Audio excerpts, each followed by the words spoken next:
I'm really excited to share Rhythms of Sorrow with everybody. Poetry is something that has been with me the whole of my life, but writing it down, sharing it with other people came a little late. A poet called Martin Dawes challenged me about 8 years ago to start sharing poems. He said, you can't keep them to yourself. So he challenged me over the course of a year to share 5 poems and then come back and tell him next year how it went. And that was what got things rolling for me.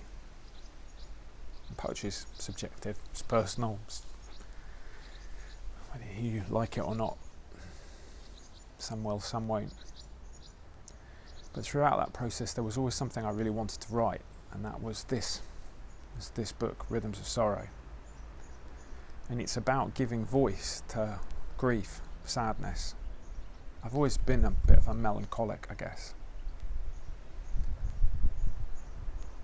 I've had my fair share of struggles, cried my fair share of tears, but it's never easy to know how to get that out.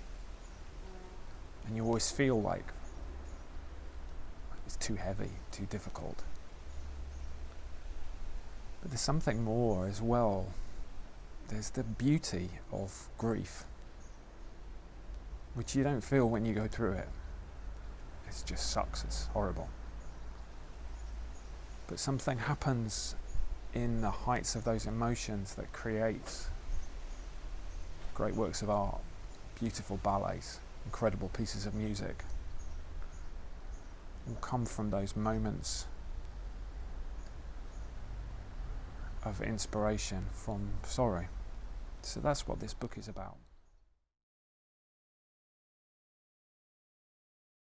You want me to talk? I don't know if I can. If I begin to talk, I worry my words will never stop, charging on like a virgin lover, unaware of his limitations. It won't come. This vocabulary won't speak out, trying to open my mouth to words. Maybe my brain has language, yet my vocal cords know only gibberish. I am speechless. How to awaken these primal screams, if only I could roar out the night until the daybreak came.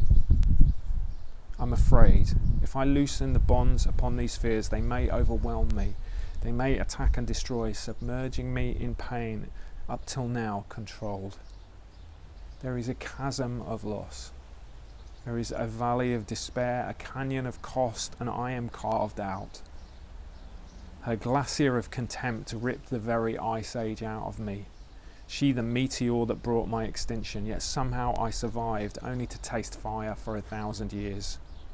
Here I am, a ravaged shell of a man broken down by the years of beginning. Life has arrived, yet found me wanting. I am a burnt out shell. Bring on the destruction. Invite the demolition crew to bring down this house. Better to flatten me, better to remove the memory of this pain, only to begin. And so you talk. You talk to me in tender words, saying, open up. And I don't know if I can.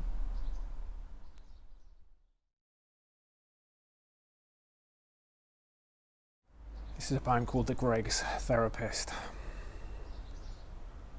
I once had a vegan steak bake in Greggs and talked to a man who transformed all I thought was true, and this poem's about that.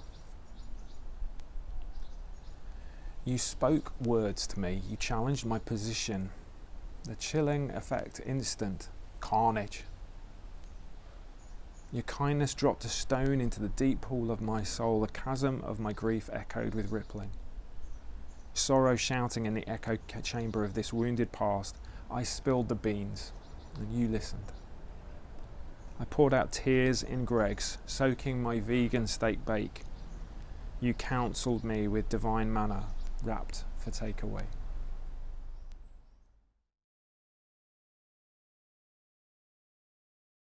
I lost my mum and dad a few years ago, and my dad used to record himself reading poetry onto an old cassette tape. When he passed, my mum would often stick the tape on. I remember arriving once to see her and hearing Dad's voice and her sitting with a gorgeous smile in a chair listening to him. And this poem's about that, and it's called She Played the Cassette of Him Reading Keats. She played the cassette of him reading Keats, the crackling vocals where grief and joy meets. He wandered through Milton, he cited some Shelley, she laughed at his humour, cried in her belly, his TDK record, the speech that was lost, the voice she adored still counting the cost of time she wished she had spoken the love of moments that lingered, a gift from above. And now as she listens to Milton and Keats, her memories focused on happier meets when she was with him and he was with her, his poetry whim, his rhymes to woo her. And fresher emerges in memories fond. She's found him in playback, a voice from beyond.